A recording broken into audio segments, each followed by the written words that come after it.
मगर प्यारे बाबा, आपने ये तो नहीं बताया था कि मंजर बदल भी जाता है और हर तरफ से कड़ी धूप पड़ती है और शफकत वाला ये साया हमेशा के लिए छुप भी जाता है।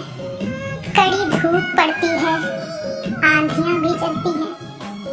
मेरे प्यारे बाबा, ये भी तो बताना था ना कि जब तक बाबा सलामत हो, बस वहीं तक हम बेटियां शहजादियां हुआ करती हैं।